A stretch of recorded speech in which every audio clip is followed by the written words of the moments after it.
What was your scariest something's not right moment? I was walking to school in middle school, and this lady with a car pulled over next to me and called me Linda. That's not my name, but was close enough. I looked up. She apologized and explained she thought I was her grandkid. Then she offered me a ride to school, except that I was already standing on the school grounds. I had a half-block walk before I needed to turn to walk into the building. When I said no, she tried to demand I get into the car. I said no thanks and took off running. It occurred to me much later that she probably had no intention of dropping me off at school.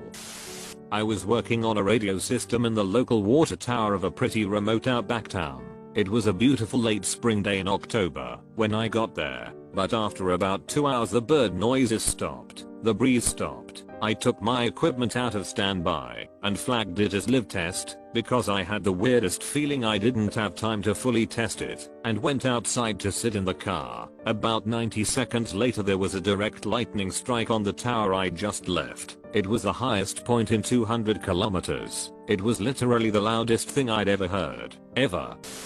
Late at night, I was sitting in my car waiting for my boyfriend to finish his shift. A guy walks past, and we make eye contact. I feel this sense of danger, but figure I'm overreacting. A few minutes pass, and the fear won't go away. I finally decide to move my car away from the edge of the parking lot to the front of the restaurant in the customer parking area. I start up my car, and just as I'm putting it into drive, the guy rushes out from behind and tries to yank open my door. Pulling on it really hard, I hit the gas, and he trails me for a second, then hits my window with a rock. I keep going, and he throws the rock at me then runs away. I was shaking so badly I could barely steer. Pretty sure he was sneaking up on me, just as I decided to start my engine. I planned to visit my dad in the afternoon, called him in the morning to ask if he needed anything, because I was about to go to the store anyway and could easily pick up some things for him. He didn't answer, a little weird for him, but not too uncommon. But I had that thought in the back of my head, so I tried again like 30 minutes later. Again, nothing, neither landline nor mobile. So I decided to drive over there early and check. Can't really explain it, but I just knew that something had happened. Found him dead in his house. He fell and cracked his head open. To this day I don't actually know what was worse, finding him like this, or the 30-minute long drive, where the feeling grew that I was going to walk into something like that. I was living about 5 hours away from my parents, and spent Easter with them. The plan was to take Monday off work and drive back that day, but for some reason, I decided to go back on Sunday night. Woke up about 3 to a weird noise and hit the touch lamp next to my bed. It made a loud popping sound, and turned off. Thinking something isn't right here. I got up and grabbed the bedroom door handle. It was so hot that I immediately pulled my hand back. As it turned out, my entire apartment was in flames. My living room caught fire from a faulty electric outlet and it spread to the dining room by the time I got up. The only ways out were through the living room to the front door, or through the dining room and kitchen to the back door. I used whatever strength I had to shove my headboard away from the window, broke the window out with my glass, and just screamed. My landlord was letting a guy legally live in a storage room. He heard me and ran right down the block to the fire station. They actually got me through the window and then put out the fire. I was hours away from my family, had no money or ID, lost my cell phone and car keys in the fire, and it was only like 4 am. I ended up losing pretty much everything. My neighbor was nice enough to let me shower at her place and give me some clothes until my parents made the drive.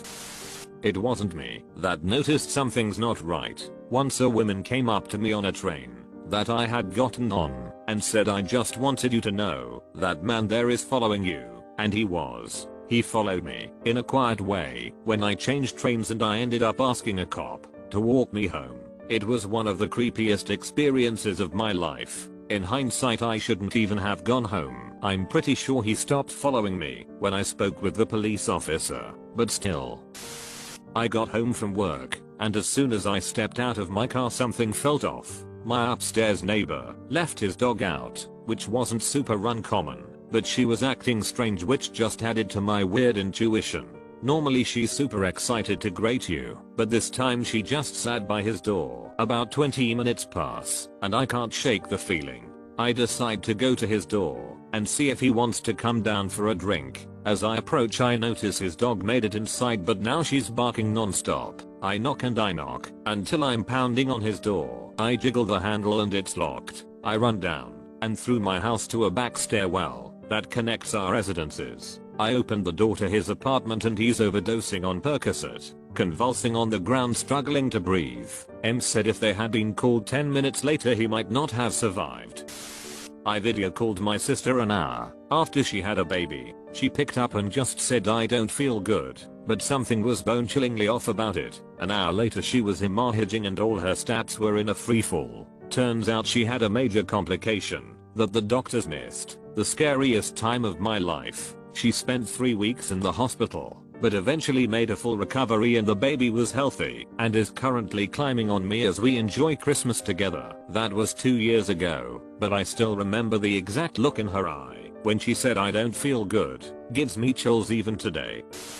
When I was 10 years old, my grandma was watching my younger siblings and me while our parents were at a weekend-long work conference. We were sitting in the living room eating pancakes, and my siblings were watching cartoons while I read the newest Harry Potter book, which had just come out the day before. My brother asked my grandma for more pancakes and she started to get up. I was only half paying attention because I was engrossed in my book, but out of the corner of my eye, I felt like she was taking longer than usual. She tried to get up, but her leg wouldn't move. She tried to pick it up with her hands, but one of her hands wouldn't move. I knew something was wrong, and I put down my book. Then she fell out of her chair onto the floor. I screamed and she tried to tell me that she was fine. Her leg had just fallen asleep and she tripped, but her voice was coming out all slurred, and only half of her face was moving. I recognized signs of a stroke from the babysitters club. I ran into the kitchen. She had no cell phone back then, and called 911. Well, first I called my best friend, the only phone number one could remember, and asked her mom if I need to dial an area code before 911. Then I called 911.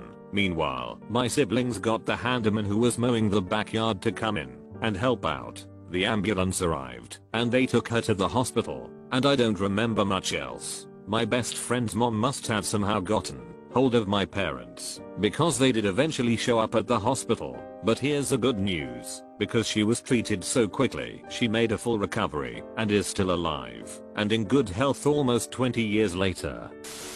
During the UK's first lockdown I hadn't seen my dad, who lived on his own for 3 months, but we spoke on the phone every day religiously. One night whilst I was drifting off to sleep at 2 AM I suddenly started feeling overwhelming anxiety, sweating and just feeling like something was off. I could not get back to sleep due to worry, so I decided to ring my night owl dad as I knew he'd be up and answer the phone. But to my surprise, no answer. I woke my partner and told him something was really off, and my dad hadn't answered his phone, which had my anxiety running tenfold at this point. He suggested if he still hadn't answered the phone in the morning we would drive over and check on him. However, I could not shake this feeling, so at 3 AM my partner and I got in the car and drove 3 hours to my dad's home. When we arrived at my dad's house I walked in to find my dad staring at the wall, grey/yellow in color, slurring his words and utterly confused about where he was. I immediately phoned an ambulance, and he spent the next 4 weeks in hospital with acute kidney failure from undiagnosed end-stage liver cirrhosis. I'll never forget the doctor telling me if I had arrived at his home a few hours later I would have been calling an undertaker and not an ambulance.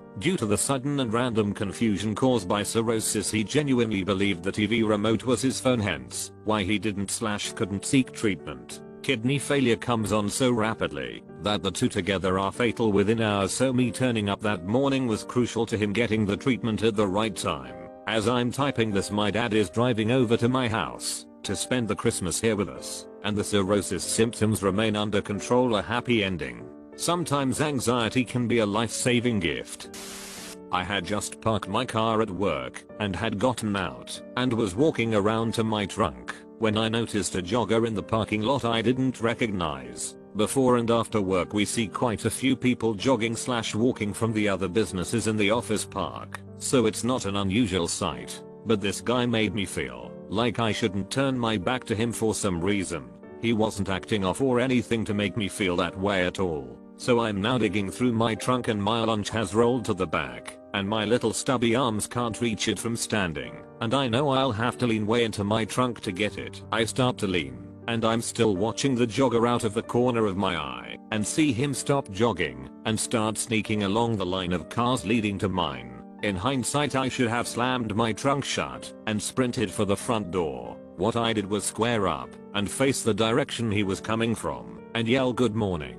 Can I help you? When he slunk around the sub next to my car, he was surprised, and turned and ran away. A second later one of the managers came barreling out the front door towards me yelling for me to get inside, there's a predator in the parking lot. We never saw the dude again, but I made sure everyone was on the lookout for him. I know better than to play on my phone in parking lots. Who knows what would have happened if I'd been distracted? Would the manager have made it outside in time? I think about it time to time even though it's been like 6 years or so. Our work parking lot is very safe. I've never even heard of someone having stuff stolen out of their unlocked cars. It took a long time for it to feel safe again.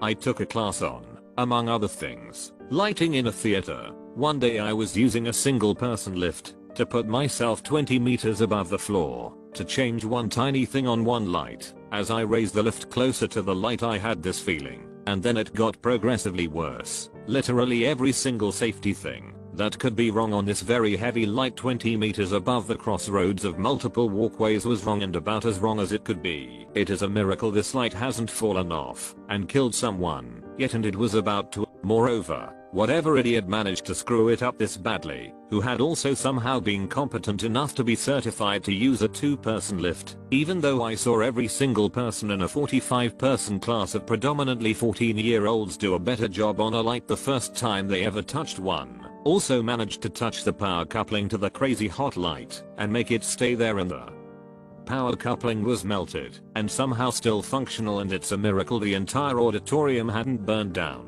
Whenever this idiot did this, it was extremely scary to me, as I've been doing extracurriculars in that auditorium for the past 9 years, and I don't think this light had been touched in 9 years. So every one of the thousands of times I had used that path, my life had been in danger. Well, I fixed the light, so it's safe now, and had every single other light in the auditorium checked so it wouldn't be possible for another light done this badly to continue like this. Every other light in the auditorium was perfectly fine.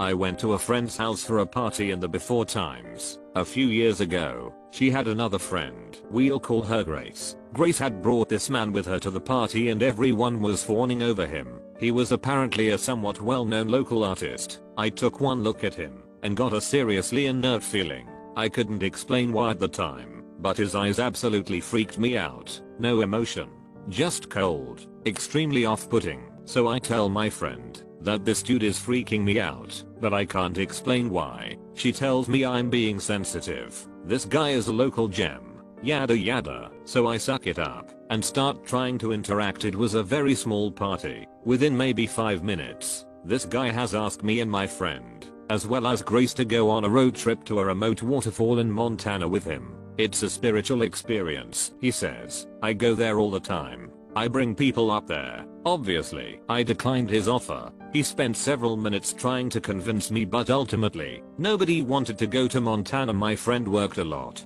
and Grace was busy with something she couldn't miss, so he dropped it. Grace continued seeing this guy, and out of nowhere he flipped a switch and started beating her. She broke it off with him, and he would drive in circles around her apartment, calling her and leaving messages that he was going to kill her. She had to call the police and have him detained and move to another city overnight to get away from him. I've never been more sorry to be right. Thankfully, Grace is happy and safe now.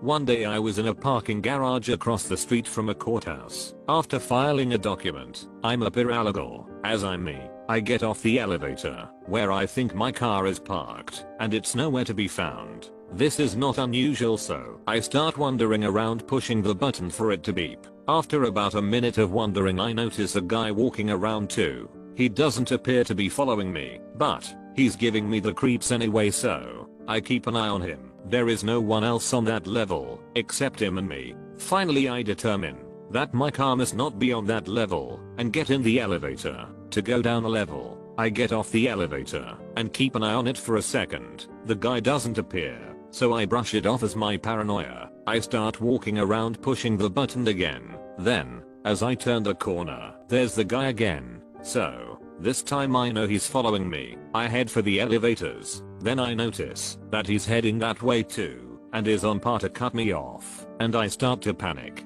Again, we are alone on the level. Just then the elevator doors open and two guys in suits get off. I run up to them and say, "There you guys are. I've been looking for you all over this level and the one above. Where the hell did you guys park?" And I laugh. The guys kind of look at me weird, but to their credit, they don't even blink, and one of them responds with, "Oh, sorry, we're on this level, but we brought Tom's car instead of mine, and I forgot to tell you, we are parked over here," and they lead me away. I see the guy that had been following me stop, stare, then start down the stairs beside the elevator. Once he leaves, I tell the guys what had happened, and they help me find my car. It was on the first level. I just never got close enough to hear it beep, and I was safe. To this day I know that guy was waiting for me to find my car so he could do something nefarious. I avoid parking garages at all costs now. If I'm forced to park in one, I take a picture of where I park so I don't get lost anymore.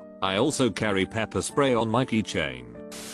I was just a kid when one time my grandfather decided to take my cousin and me on a trip to the gas station to pick up diesel for the tractor. We lived on a farm in the middle of nowhere, so there wasn't much else to do. We rode 3 deep in his single cab S10. I rode in the middle seat and my cousin in the passenger. My cousin and I are both 12 to 13 at the time and had long hair for boys in this town.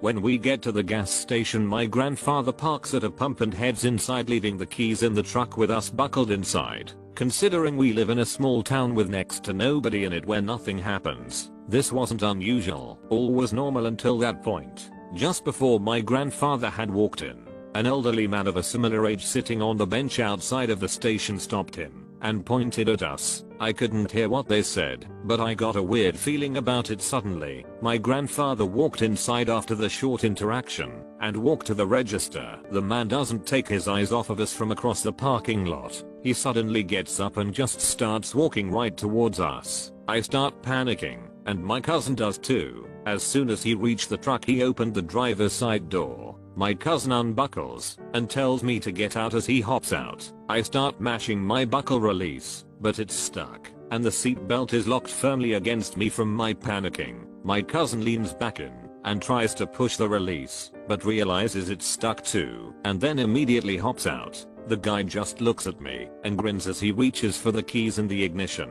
I still to this day remember looking at that evil smile and watching his fingers touch the key. It still gives me chills, and I remember just thinking that I was done. The next thing I notice, my cousin is leaning back in with a hammer he grabbed out of the bed of the truck, screaming that he's about to hit him. The old man immediately throws his hands up and says he's just joking and climbs out. He walks behind the station just as my grandfather comes out, none the wiser. When my grandfather gets back in, we both try to explain what just happened to him, but we aren't making any sense at all to him.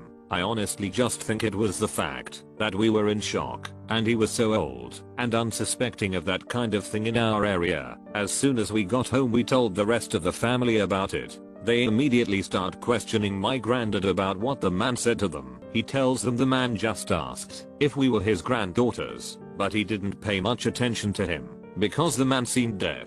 This old creep thought we were 2 little girls and planned on abducting us. If my cousin hadn't been so fast on his feet, I'm not sure I would be here to tell this story. This scarred me for life. I remember it all so well. I was completely terrified and cried the whole way home as my cousin held me. This guy just looked at me and smiled like he was enjoying my sheer terror. It was nothing short of pure evil. I still dream about it from time to time. To be honest, as soon as my grandfather put it all together, he got all the men in my family to grab their guns and immediately drove back to the gas station. They called the police and we searched the area for him for about an hour before the police showed. He was never caught. I hope to God that he's rotting in a ditch somewhere. I probably shouldn't feel this way, but part of me wishes my cousin had beat him to death with the hammer. I would have got more sleep over these past 10 years since it happened.